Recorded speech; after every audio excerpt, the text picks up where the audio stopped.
إن الحمد لله نحمده ونستعينه ونستغفره ونعوذ بالله تعالى من شرور أنفسنا ومن سيئات أعمالنا من يهده الله فلا مضل له ومن يضلل فلا هادي له ونشهد أن لا إله إلا الله وحده لا شريك له ونشهد أن محمدًا عبده ورسوله صلى الله عليه وعلى آله وأصحابه وأزواجه وذريته ومن تبعهم بإحسان إلى يوم الحساب يا أيها الذين آمنوا اتقوا الله حق تقاته ولا تموتن إلا وأنتم مسلمون يا أيها الناس اتقوا ربكم الذي خلقكم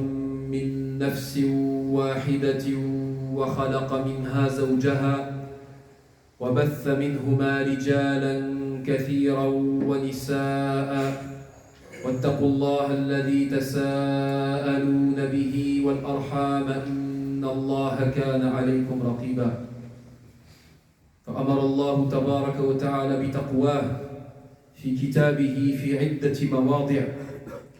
Comme nous l'écoutons dans ces deux versets et dans de nombreux versets, Allah subhanahu wa ta'ala nous ordonne de le craindre. La crainte d'Allah subhanahu wa ta'ala en toutes circonstances est la cause du bonheur du serviteur dans ce bas monde et dans l'au-delà. فأوصي نفسي أولا وإياكم بتقوى الله. Je vous recommande et recommande ma propre âme avant tout de craindre Allah subhanahu wa ta'ala. أما بعد فتتميما لما قد بدأنا فيه من تفسير سورة الحجرات المشتملة على الآداب التي ينبغي على المسلم والمسلمة مراعاتها. En continuant dans l'explication de cette merveilleuse sourate, cette sourate Al-Hujurat, sourate des appartements, qui nous parle des comportements à adopter pour le musulman et la musulmane dans sa vie de tous les jours. Et nous avions parlé à la khutbah précédente, dans la khutbah précédente, du premier verset qui est comme une introduction et en même temps la base de tout comportement. Et en même temps la base de tout comportement وَهُوَ طَاعَةُ اللَّهِ وَطَاعَةُ رَسُولِهِ وَالِاسْتِسْلَامُ لِلَّهِ وَلِحُكْمِ اللَّهِ وَحُكْمِ رَسُولِهِ صَلَّى اللَّهُ عَلَيْهِ وَسَلَّمَ. Certains pourraient dire ça ne constitue pas un comportement, bien au contraire, c'est la base du comportement et de la relation que le musulman entretient entre lui et son Seigneur. Dans sa religion, c'est l'obéissance totale et la soumission à l'ordre d'Allah et son messager. قوله تعالى يا أيها الذين آمنوا لا تقدموا بين يدي الله ورسوله واتقوا الله إن الله سميع عليم. Donc nous avons expliqué ce verset. Allah subhanahu wa ta'ala termine ce verset en disant wattaqullah, et craignez Allah subhanahu wa ta'ala. Nous en avons parlé en introduction. La crainte d'Allah subhanahu wa ta'ala pousse le serviteur croyant à obéir à Allah et au messager en toutes circonstances. Inna Allah as-sami'ul alim. تعرفون أن أسماء الله الحسنى التي يذكرها الله عز وجل في ختام الآيات لا تذكر هكذا وإنما تذكر لحكم ولمناسبة مع معاني الآيات أو الآيات التي ذكرت قبل. Lorsqu'Allah subhanahu wa ta'ala cite certains de ses plus beaux noms, et tous ces noms sont les plus beaux, وَلِلَّهِ الْأَسْمَاءُ الْحُسْنَى, à la fin de versets, il ne faut pas penser que c'est des noms, n'importe quels noms qui sont cités. C'est des noms qui sont cités et qui ont une relation et un rapport direct avec le verset qui vient d'être cité, avec le sens. Inna Allah as-sami'un alim, lorsqu'Allah subhanahu wa ta'ala cite ces deux noms-là, annahu sami', c'est-à-dire qu'il entend tout, wa annahu alim, c'est-à-dire qu'il est omniscient, c'est que dans le verset et dans le sens du verset, il y a un ordre, une recommandation, un commandement, ou alors une interdiction, quelque chose qu'il faut suivre. نعم فهو تحذير من الله سبحانه وتعالى عليكم أن تفعلوا كذا وإن لم تفعلوا فاعلموا أن الله السميع العليم يسمع أقوالكم ويعلم أحوالكم. C'est comme si Allah disait faites ce que je vous ai ordonné de faire dans ce verset et sachez qu'Allah Azza wa Jalla entend tout et il sait tout. ثم قال الله تبارك وتعالى يا أيها الذين آمنوا لا ترفعوا أصواتكم فوق صوت النبي لا ترفعوا أصواتكم فوق صوت النبي ولا تجهروا له بالقول كجهر بعضكم لبعض أن تحبط أعمالكم وأنتم لا تشعرون إن الذين يغضون أصواتهم عند رسول الله أولئك الذين امتحن الله قلوبهم للتقوى لهم مغفرة وأجر عظيم. آيتان عظيمتان أدب الله تبارك وتعالى بهاتين الآيتين الصحابة الكرام. Allah subhanahu wa ta'ala a éduqué par ces deux versets d'une manière très forte et très éloquente les compagnons du prophète sallallahu alayhi wa sallam et toute personne qui s'adressait au prophète. Ya ayyuhalladhina amanu, khitab al-iman. Allah subhanahu wa ta'ala là s'adresse non pas aux gens, aux croyants, par rapport au respect et au comportement qu'ils devront avoir avec le prophète de l'islam.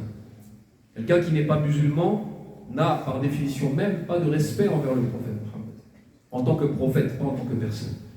Donc c'est les croyants. Ya ayyuhalladhina amanu la tarfa'u aswatakum fawqa sawti an-nabi.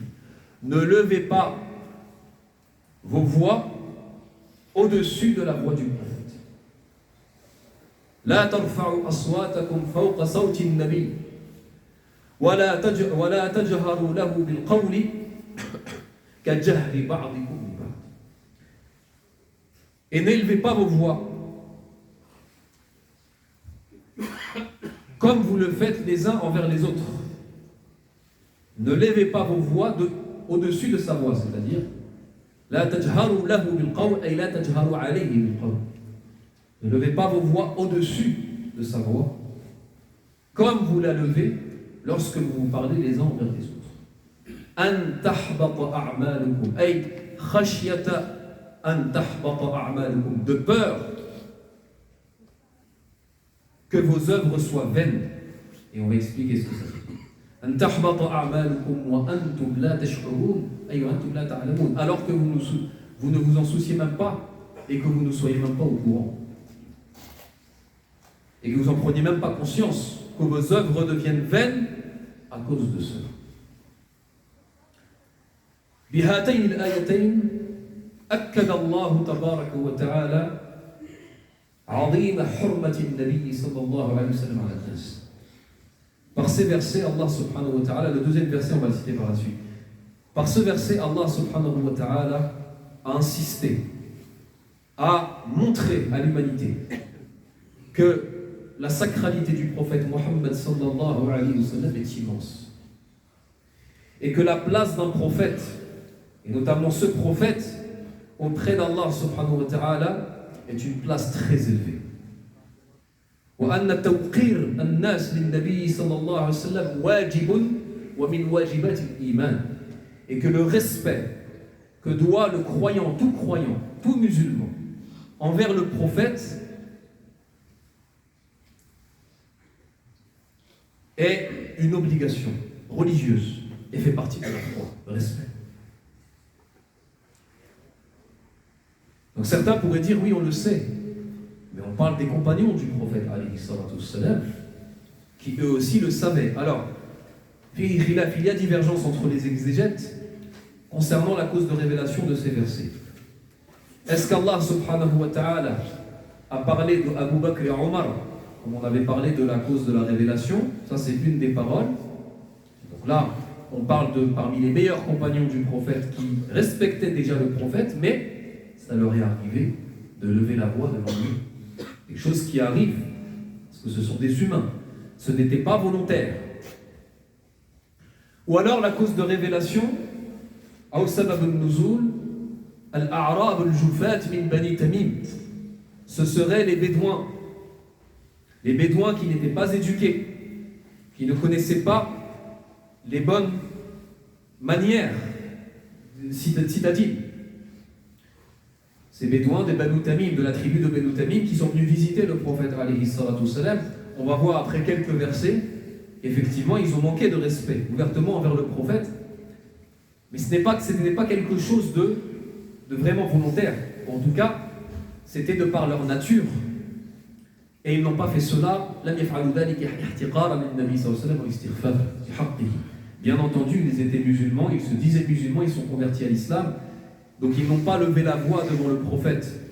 Ou ils n'ont pas, comme on va voir par la suite, ils l'ont appelé comme ça alors qu'il était chez lui pour qu'il sorte, de manière à se moquer de lui ou à lui manquer de respect. Ce n'était pas volontaire.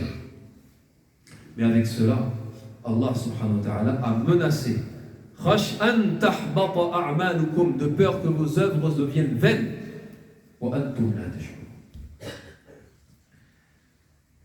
Bien entendu ici, lorsqu'Allah subhanahu wa ta'ala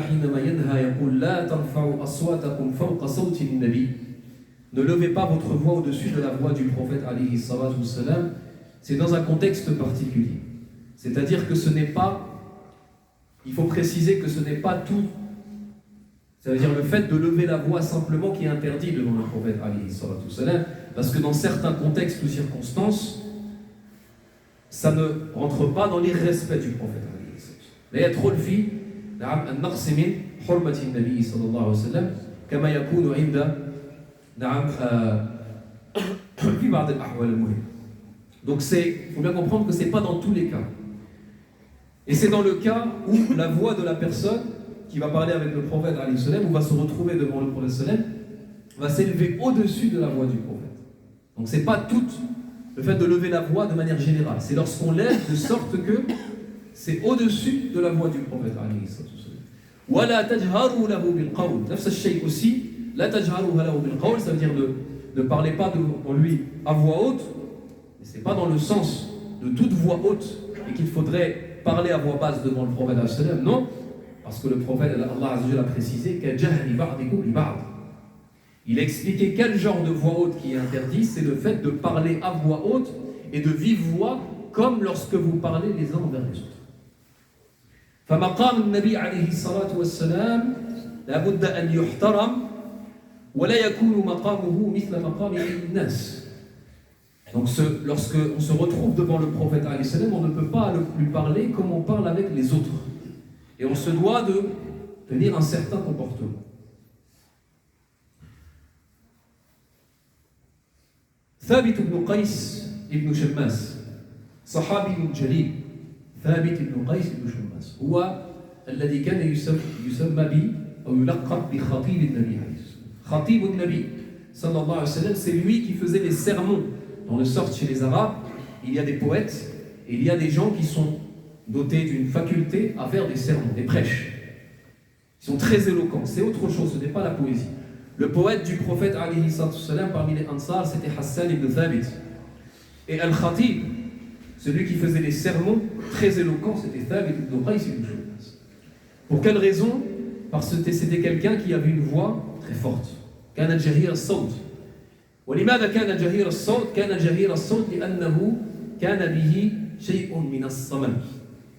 Il n'entendait pas bien. Il avait une ouïe qui était basse. Et donc automatiquement, il avait la voix qui portait. Et c'est une des raisons pour laquelle, en plus de son éloquence, pourquoi il faisait les sermons devant le prophète alayhi salam. Et d'ailleurs, concernant l'histoire des Banu Tamim, on va voir que Banu Tamim, ils sont venus, justement par rapport à la révélation de ce verset, une des paroles, c'est que ils ont commencé à, lorsqu'ils se sont retrouvés devant le prophète sallam, ils se sont mis à se vanter, à faire des éloges de leur tribu, c'est-à-dire nous sommes la meilleure tribu, un tel, comme faisaient les Arabes toujours lorsqu'ils faisaient des poésies ou alors ils faisaient des sermons pour montrer les faveurs de leur tribu. Société très tribale. Et ils ont fait ça devant le prophète alayhi salatu wassalam, et lorsqu'ils ont comme ça loué leur tribu et parlé des qualités de leur tribu de comportement, ils ont levé la voix. devant le prophète mais ce n'était pas un comportement adapté. Thabit ibn Qais, justement dans cette histoire, c'est lui qui a répondu à celui qui faisait les sermons des Bédouins de Banu Tamim lorsqu'ils ont montré leur faveur. Alors Thabit ibn Qais s'est levé et a montré les faveurs du prophète et des Ansar, etc. Et lorsque le poète de Banu Tamim a montré et a parlé et a loué sa tribu, eh bien c'est Hassan ibn Thabit qui lui a répondu. ولكن روى البخاري رحمه الله أن ثابت بن قيس بعد نزول هذه الآيات الآية الثانية والأولى الثانية أي الثانية والثالثة للسورة après la révélation de ces versets-là, le prophète alayhi salatu wassalam, le hadith est rapporté par le Bukhari, ne trouvait plus Thabit ibn Qais, c'est-à-dire il ne le voyait plus à la mosquée. Et son comportement qu'il avait, le prophète alayhi salam, de manière générale, أنه كان يفتقد الصحابة يعني كان يتفقد أصحابه كان إذا افتقد أحدا نعم تفقده. Lorsqu'il perdait quelqu'un, lorsqu'il ne voyait plus quelqu'un parmi ses compagnons à la mosquée, il demandait aux gens où est-ce qu'il est. Est-ce que vous savez où est-ce qu'il est? Ça veut dire c'était le prophète il faisait attention à ses compagnons, les gens avec qui il était. Il n'était pas hautain et méprisant de sorte à ne même pas voir les gens qui sont devant lui. Donc un des compagnons s'est proposé afin de voir ce que faisait Thabit فوجده في بيته جالسا منكسا رأسه نعم فقال له ما بك qu'as-tu, que t'arrive-t-il? Il l'a trouvé assis, la tête baissée. فقال شر, il a dit un mal. Il a dit quoi donc? Il a dit innahu يعني de manière personnelle il a dit annahu يعني جهير الصوت أنه جهر ورفع صوته فوق صوت النبي وأنه قد حبط عمله وهو من أهل النار. Il a pensé que ce verset parlait de lui. Parce que c'était quelqu'un qui parlait fort de manière naturelle et il ne pouvait pas se contrôler. Et il a eu peur qu'il rentre dans ce verset. Et qu'à cause de ça, à cause du fait qu'il parlait fort devant le prophète, alayhi salatu wassalam, que ses actions sont devenues vaines et qu'il fait partie des gens d'enfer. Cet homme est revenu voir le prophète, il lui a dit ce que Thabit avait répondu, et le prophète alayhi salatu wassalam, il lui a alors donné une bonne nouvelle, une nouvelle magnifique. Il lui a dit il ne fait pas partie des gens d'enfer, mais au contraire il fait partie du gens du paradis. Et dans une version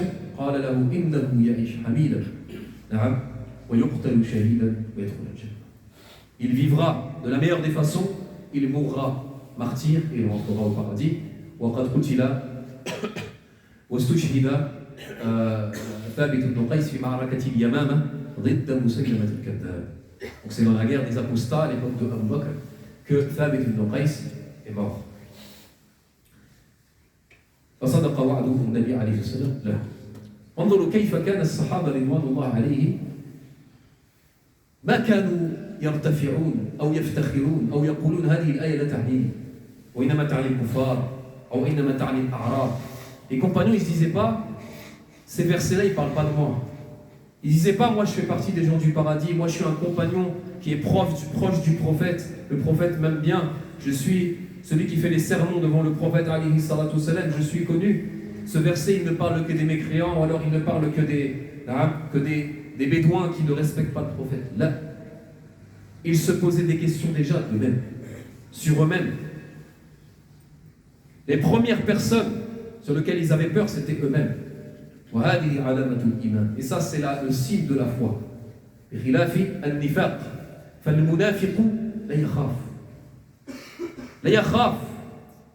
لا يخاف أن يدخل النار هو في نفسه وفي الجنة قبل أن يدخل الجنة ولا يخاف من ذنوبه كذبابة فوق أنفه يفعل كذا أو يقول كذا بيده حتى تطير. L'hypocrite, au contraire, celui qui n'est pas un véritable croyant, l'hypocrite, celui-là, lui, n'a pas peur. L'hypocrite n'a pas peur de rentrer en enfer.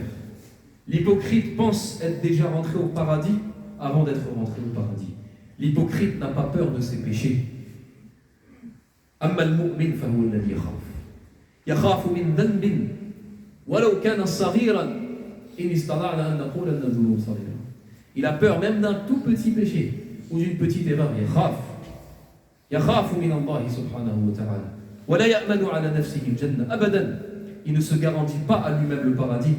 Il ne sait pas s'il fait partie des gens du paradis ou des gens de l'enfer. هكذا ثابت بن قيس وهكذا عمر وأبو بكر بعد نزول الآية. Après la révélation de ces versets, يقال أن عمر كان لا يكلم النبي كان إذا كلم النبي صلى الله عليه وسلم كان لا يكلم حتى يستفهمه النبي. Omar, lorsqu'il parlait après la révélation de ces versets, de peur de tomber dans ce verset-là, lorsqu'il parlait au prophète, il était obligé de le re-questionner, de le demander parce qu'il parlait trop bas, de manière trop basse. De peur de retomber comme ça. Et Abu Bakr, il a été rapporté le même genre de hikaya. أسأل الله تبارك وتعالى أن يغفر لنا ويرحمنا وأن يعفو عنا إنه هو الغفور الرحيم.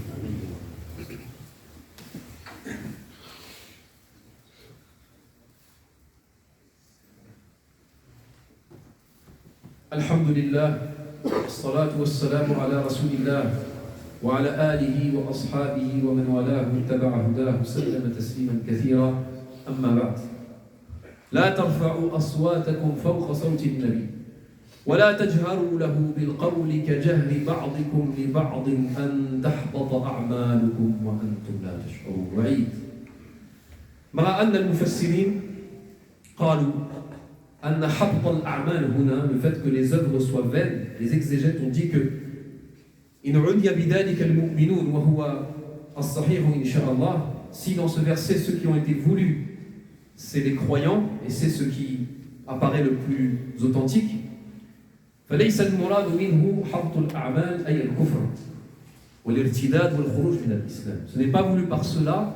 Allah subhanahu wa ta'ala n'a pas voulu par le fait de dire que les œuvres soient vaines, qu'ils sortent de l'islam et qu'ils deviennent mécréants ou qui fait partie des gens d'enfer.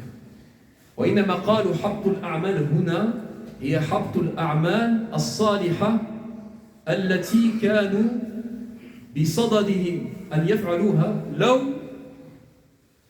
لم يرفعوا أصواتهم فوق صوت النبي، لو لم يرفعوا أصواتهم ولو خفضوا أصواتهم أمام النبي. C'est-à-dire que, dans le sens de peur que des œuvres soient vaines, quelles sont ces œuvres qui soient vaines? C'est-à-dire des œuvres pieuses qui sont le fait de respecter le prophète et de baisser la voix devant le prophète. S'ils avaient baissé la voix devant le prophète, ils auraient eu beaucoup d'œuvres pieuses et méritoires et des bonnes actions. Le fait qu'ils n'aient pas baissé la voix font que ces œuvres ont été vaines. Ils n'ont pas eu ces bonnes actions. هذا هو المعنى. لماذا؟ لأن لما قالوا on ne peut pas comprendre cela par de la mécréance. لأن المسلم لا يكفر بالمعصية. Parce que le musulman ne sort pas de l'islam par un péché. لو رفع مسلم صوته أمام النبي صلى الله عليه وسلم استخفافا بحقه لكان كفرا ولا حبط عمله حقيقة. Si par contre un musulman aurait levé la voix devant le prophète pour se moquer de lui ou pour le ridiculiser, pour être vraiment dans l'irrespect, là oui, là ce serait de la mécréance et ces œuvres sont vraiment vaines. De manière générale, quand on parle des œuvres vaines dans l'islam, c'est-à-dire que toutes les bonnes actions s'effacent.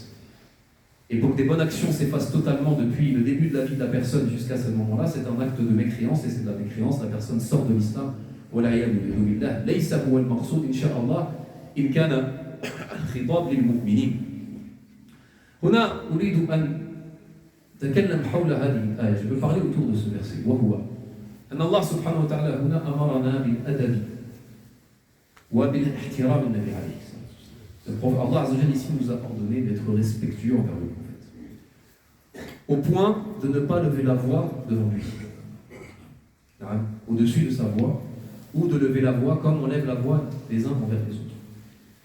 Comme il est vu dans Surat An-Nur aussi, la sourate de la lumière, et c'est une des explications d'Ibn Abbas dans ce verset, comme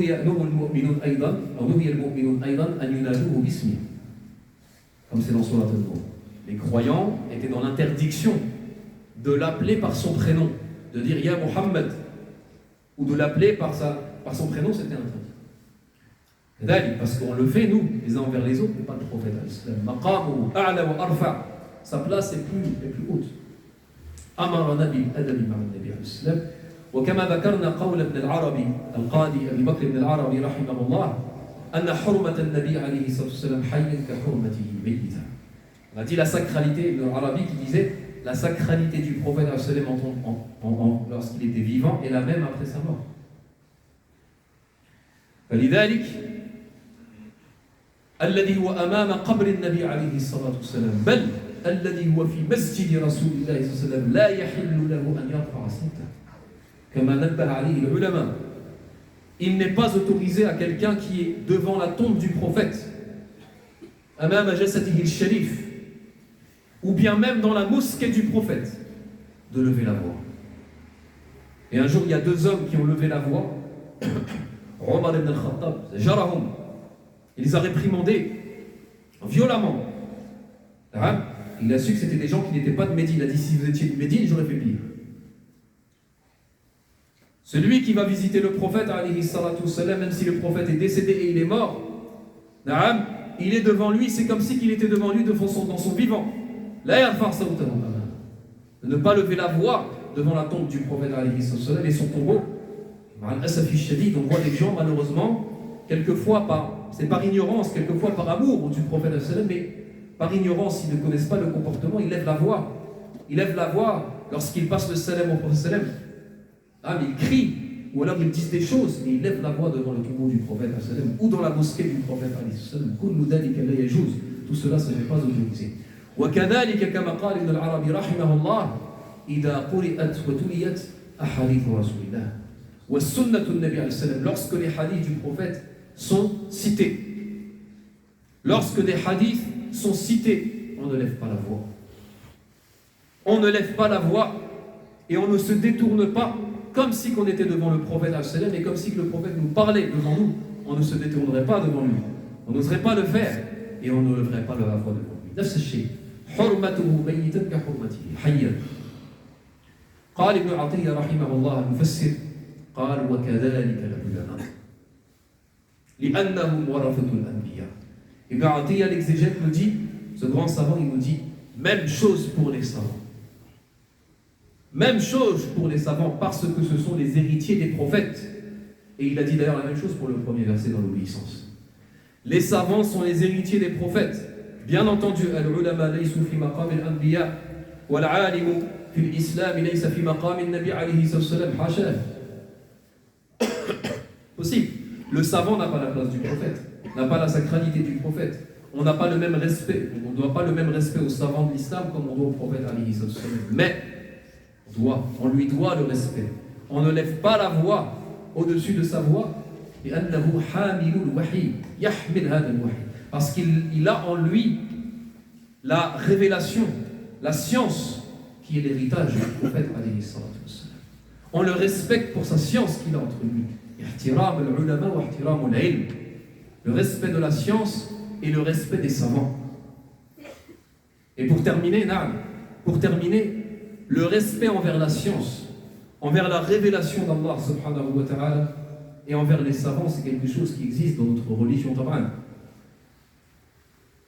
انظروا قصة موسى عليه السلام, que le récit de Moïse قبل أن يكلمه الله أو يعني لما بدأ الله يكلمه, lorsqu'Allah Azza wa Jalla a commencé à lui parler, ماذا قال له اخلع عليك إنك بالوادي المقدس طوى. Il lui a dit enlève tes chaussures, enlève tes sandales, tu es dans la vallée sacrée de Tour.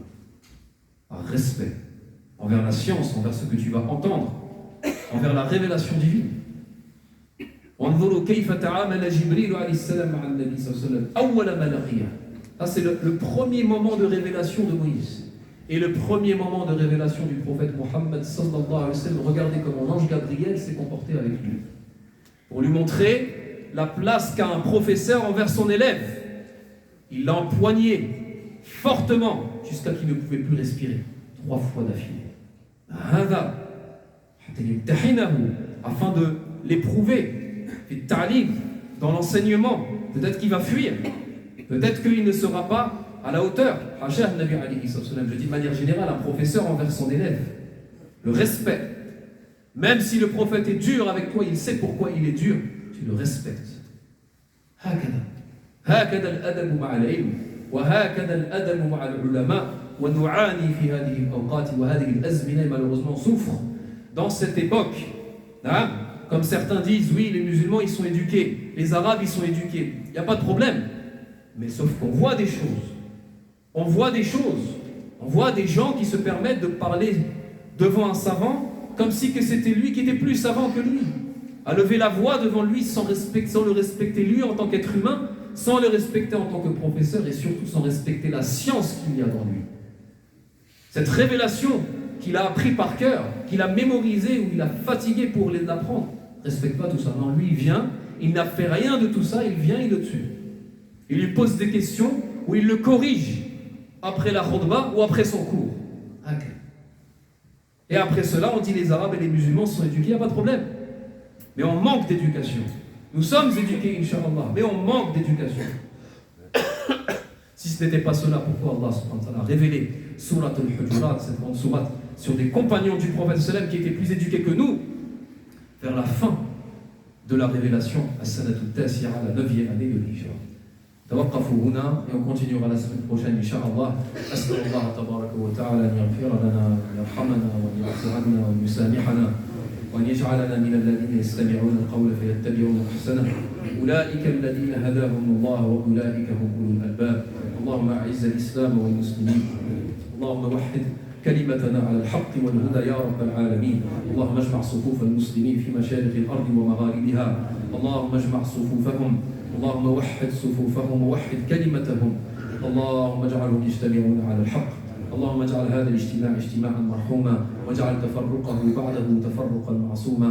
اللهم احفظنا من مكائد الشيطان، اللهم احفظنا من مكائد الشيطان، اللهم احفظنا واحفظنا في توباتنا واحفظنا في اعمالنا واحفظنا في ابنائنا وبناتنا وازواجنا برحمتك يا ارحم الراحمين. عباد الله ان الله يامر بالعدل والاحسان وايتاء ذي القربى وينهى عن الفحشاء والمنكر والبغي يعظكم لعلكم تذكرون فاذكروا الله الكريم يذكركم واشكروه على نعمه يزدكم ولذكر الله أكبر والله يعلم ما تصنعون. قوموا إلى الصلاة يرحمكم الله.